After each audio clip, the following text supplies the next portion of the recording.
बोलो भारत माता की, भारत माता की, वंदे वंदे। बोलो गौ माता की, बोलो गौ माता की। आज माहेश्वरी सेवा परिषद केसर देसर के इस गौशाला के उद्घाटन के कार्यक्रम में हमारे बीच में विराजमान मंच पर संत वृंद, परम पूजनीय रामपाल जी महाराज साहब, माधवदास जी महाराज साहब, हमारे विधानसभा में साथी और यहाँ से लोकप्रिय विधायक जो विधानसभा में भी लगातार इस क्षेत्र की समस्याएं प्रबल तरीके से उठाते हैं।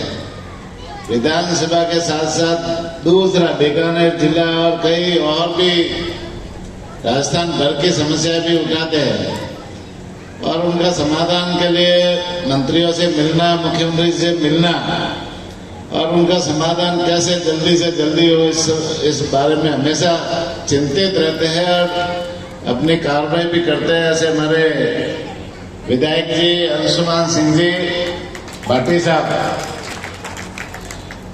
या पड़ोसी गांव के निवासी और जिनका जीवन इस हिंदू समाज के लिए जिन्होंने अपना जीवन समर्पित कर दिया और सार्वजनिक जीवन में बहुत कम आगे आते हैं मंचों पर, लेकिन दिन रात हिंदू समाज की सेवा में लगे हुए संगठन को मजबूत करते हुए एक संत की जिंदगी जी रहे हैं। सम्मानीय श्याम सिंह जी भाई साहब, जिनका आशीर्वाद सबके ऊपर रहता है और एक पाठ्यक्रम के मार्फत जो विचारधारा जन जन तक पहुंचाने का काम करते हैं, ऐसे हमारे श्याम सिंह जी भाई साहब गौशाला के प्रदेश के अध्यक्ष सम्मानित सूरजमाल सिंह जी, निमराना जी, प्रदेश के ओबीसी मोर्चा के अध्यक्ष सम्मान्य चंपालाल जी केदर जी, सम्मान्य राठी जी, यहाँ के सरपंच सम्मान्य राम रतन जी, रामदयाल जी, सम्मान्य बाबूलाल जी और मंच पर विराजमान सभी अतिथिगण, सभी जनप्रतिनिधिगण और जिनके नेतृत्व में आज इतना बड़ा आयोजन हुआ है, सम्मानीय प्रयागराज जी सांडक जी, यहाँ उनके साथ में जुड़े हुए सम्मानीय पूनम जी सुथार, उदयराम जी कछवा जी और उनकी पूरी टीम, यहाँ विराजमान जिला कलेक्टर महोदय जी, गांव के और आसपास के क्षेत्रों से पधारे हुए सभी भामाशाह, मेरे पिता तुल्य बुजुर्गों, भाइयों बहनों, युवा साथियों, प्यारे बच्चों, सबसे पहले तो मैं प्रयागराज जी को धन्यवाद देना चाहूंगा, उनकी पूरी टीम को धन्यवाद देना चाहूंगा कि उन्होंने इस जो गौशाला का उद्घाटन का कार्यक्रम है और इतना बढ़िया और सुंदर कार्यक्रम किया और उस कार्यक्रम में मुझे भी आप लोगों के दर्शन करने का अवसर दिया, इसलिए मैं प्रयागराज जी और उनकी पूरी टीम को धन्यवाद देना चाहूंगा। वैसे प्रयागराज जी का मेरा पहली बार मिलना हुआ, लंबा चौड़ा परिचय नहीं है।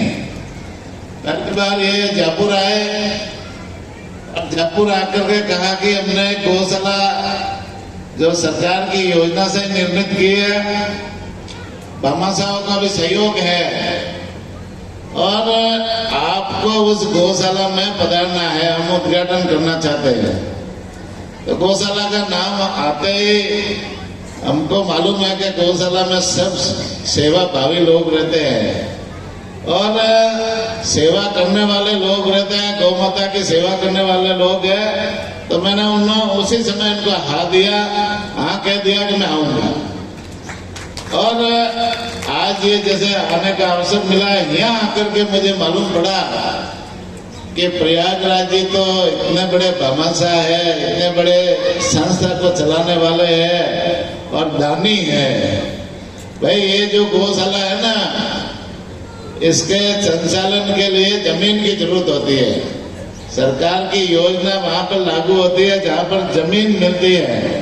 बिना जमीन के ये स्ट्रक्चर खड़ा करना सरकार का पैसा लगता नहीं। तो इन्होंने इस गौशाला नंदीशाला के लिए 75 बीघा जमीन इन्होंने दान में दी। ये निश्चित रूप से बहुत बड़ी बात है। और कहते हैं ना, चिड़ी चौच बल ले गई नदी में घटियो नीर, दान दिए धन नहीं घटे कह गए दास कबीर। भाई आप दान दे रहे हो तो निश्चित रूप से भगवान आपको 4 गुना देगा। ये हम सब लोग यहाँ बैठे हुए लोग भी भगवान से प्रार्थना करते हैं कि 4 गुना आपको इससे ज्यादा दे, जैसे आप और दान करते रहो। यही है हमारी सबकी आपके प्रति सद्भावना है। साथ ही साथ में ये तो महाईश्वरी सेवा परिषद चला रहे हैं, ये पहले से एक गौशाला चला रहे हैं और ये नंदीशाला उन्हीं गौशाला को मिलती है जो पहले से गौशाला संचालित कर रहे हो और 3 साल का जिस गौ संस्था को अनुभव हो उन्हीं को ये नंदीशाला स्वीकृत करने के लिए सरकार पैसा देती है। तो पहले से गौशाला चला रहे हैं, उसमें 400 के आसपास गाय है। और माहेश्वरी सेवा परिषद के जो काम है, ये इन्होंने एक प्रपत्र दिया है, उसमें 45 से ज्यादा काम लिखे हुए हैं और विभिन्न क्षेत्रों में इन्होंने सेवा के काम कर रही है माहेश्वरी सेवा परिषद। चाहे गौशाला के क्षेत्र में हो, चाहे वो स्कूल में कोई सेवा कार्य का काम हो, भवन निर्माण का काम हो, चाहे पौधारोपण का काम हो, कई आपदाएं आती है तो आपदा में सेवा करने का काम हो या अन्य सेवा कार्य है, वो इन माहेश्वरी सेवा परिषद लगातार कर रही है। मैं पूरी टीम को धन्यवाद देना चाहूंगा कि जो आपके प्रकल्प है, ये सेवा कार्य लगातार जारी रखे। हमारी तरफ से, सरकार की तरफ से जो भी मदद होगी हम भी करेंगे, लेकिन इस सेवा काम को आप जारी रखें। वैसे यहाँ जो जिला है बीकानेर जिला, बीकानेर जिले में 223 गौशाला है, 223 है अभी जो रिकॉर्डेड है, जिसमें से इस बार 167 गौशालाओं को हमने अनुदान दिया है। जिन्होंने आवेदन किया होगा या जिनमें पात्र होगी, 100 गोवंश से ज्यादा जिनमें गोवंश होगी उनको हमने अनुदान दिया है। और पात्र गौशालाओं में छोटे बड़े गोवंश मिलकर के 80,328 गोवंश है। तो मैं इन सभी गौशालाओं को धन्यवाद देना चाहूंगा कि आप लोग कम से कम 80,328 गोवंश की तो सेवा कर रहे हो। मैं पूरे सभी गौशालाओं की संस्था को धन्यवाद देना चाहूंगा। और अभी इस वर्ष का जो अनुदान है, 167 गौशालाओं को 80,328 गोवंश के लिए 34,99,039 34,99,39,376 करोड़ रुपए इनके खातों में सरकार ने डाल दिए हैं। और भी जो है गौशाला पत्र जिनके आवेदन पेंडिंग रह गए, उनको भी जल्दी से जल्दी उनका अनुदान भी हम उसमें डटवाएंगे। तो निश्चित रूप से अभी माननीय विधायक जी ने बताया कि पशुपालन हमारे लिए कितना महत्वपूर्ण, राजस्थान वासियों के लिए जरूरी चीज है। राजस्थान में मनुष्य की संख्या है 8 करोड़ और पशुधन की संख्या है 7 करोड़ और 14 लाख। और 7 करोड़ 14 लाख में से गौ माता के गौ वंश की संख्या 1 करोड़ 59 लाख है। तो 1 करोड़ 59 लाख गौवंश की भी हमें सेवा करनी है और दूसरा पशुधन है हमको उनकी भी सेवा करनी है। तो निश्चित रूप से पशुपालन हमारे राजस्थान के लिए महत्वपूर्ण है, क्योंकि यहाँ प्रदेश तो बहुत बड़ा है, क्षेत्रफल की दृष्टि से सबसे बड़ा प्रदेश है पूरे देश में, और बरसात कम होती है। तो बरसात कम होती है तो किसान अपनी खेती करता है, तो कई बार किसान कम बरसात से फसलें खराब हो जाती हैं, कई बार अतिवृष्टि से खराब हो जाती है। तो किसान के जो जीविका उपार्जन का जो मुख्य स्रोत है वो है पशुधन, और पशुधन हमेशा किसान का साथ देता है, पशुपालक का साथ देता है। और इस पशुधन के आधार पर ही हम राजस्थान के वासी आगे बढ़ते हैं, अपने घर परिवार को चलाते हैं। तो निश्चित रूप से इन पशुओं को भी हमें बचाना है, गोवंश को भी बचाना है। आज अपना दूध उत्पादन के मामले में बात करें तो पूरे भारत में राजस्थान दूसरे नंबर पर है दूध उत्पादन में। तो इतना दूध उत्पादन ये पशुपालक ही करते हैं, और गोवंश है या अन्य पशुओं से हमें मिलता है। तो ये घर चलाने के लिए, माताओं बहनों के लिए भी रोजगार के लिए, इससे युवाओं को रोजगार मिलता है, माताओं बहनों को रोजगार मिलता है, किसानों को भी रोजगार मिलता है। तो रोजगार का ये हमारे लिए पशुधन बहुत ही बढ़िया साधन है, और इससे हमारी जीवन भी चलता है। मैं तो इस अवसर पर जैसे गौशालाओं के संबंध में आपने बहुत सारी जानकारी निमरानंद जी भी ने दी और भी वक्ताओं ने दी। भाई जैसे अनुदान है ना, पहले मुख्यमंत्री जी वसुंधरा जी थे, उस समय अनुदान की शुरुआत हुई थी, लेकिन अभी हमारे मुख्यमंत्री जी को हमने बताया कि पहले जो 40 रुपए गौशाला को अनुदान दिया जा रहा है वो बहुत कम है, और गौशाला उससे चारा महंगा हो गया है, तो उनको चारा खरीदना भी उनके लिए बहुत मुश्किल होता है। गौशाला चलाना बहुत मतलब मुश्किल काम है, इतना आसान काम नहीं है।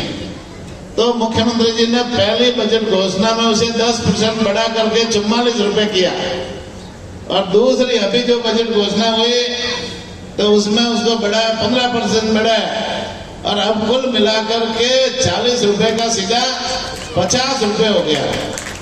तो 50 रुपए बड़े गोवंश का, छोटे गोवंश का 25 रुपया। ये माननीय मुख्यमंत्री जी को भी धन्यवाद देना चाहेंगे। साथ ही साथ में जो 650 से ज्यादा गोवंश वाली गौशाला है, उनको आत्मनिर्भर बनाने के लिए कि भाई वहां गोवंश से जो गोबर प्राप्त हो रहा है उससे लकड़ी बने, लकड़ी गोकाष्ठ बने, उसके लिए राज्य सरकार ने, हमारे विभाग ने, माननीय मुख्यमंत्री जी ने बजट में घोषणा की, और गोकाष्ठ मशीनें उन गौशालाओं को दी। जो 100 गौशाला थे उनको गोकाष्ठ मशीन देने का काम किया। वो गौशालाएं गोकाष्ठ बनाएगी, और गोकाष्ठ बना करके उसको बेच करके वो भी है ना नफा आएगा, मुनाफा आएगा, वो गौशाला में रहेगा। तो इस तरह से ये गोकाष्ठ 100 मशीनें हमने अभी दी है, उनका प्रयोग कैसा होता है, गौशाला उसका उपयोग कैसे करती है, और उससे गौशालाओं को क्या फायदा होता है, कैसे होता है, फिर आगे यदि अच्छी डिमांड रही तो और क्या माननीय मुख्यमंत्री जी से निवेदन करेंगे, उसको और बढ़ाएंगे। इसी तरह से गौशालाओं को मजबूत तो करना ही है। साथ ही साथ मुख्यमंत्री जी की ये भी मंशा है कि हमारा जो पशुधन है, गोवंश है, उनके इलाज के लिए भी समुचित व्यवस्था हो। तो माननीय मुख्यमंत्री जी ने इस बार 300 जो पशु चिकित्सालय है उनको कर्मोन्नत करने की दोनों बजटों में घोषणा की है। तो दोनों बजटों में 300 चिकित्सालय हमने कर्मोन्नत किया है, जिसका फायदा जनता को इलाज के लिए मिलेगा। साथ ही साथ 700 नए उपकेंद्र जहाँ जहाँ चिकित्सा सुविधाएं पंचायतों में नहीं है वहां पर नए उपकेंद्र हम 700 खोलेंगे। आधे खोल दिए, आधी प्रक्रिया दिन है वो भी इस विजिट में हो गई थे, वो भी खोलेंगे जिससे ज्यादा से ज्यादा चिकित्सा सुविधाएं वहां अपने पशुपालकों को मिल सके। साथ ही साथ में एक योजना और महत्वपूर्ण योजना शुरुआत की है।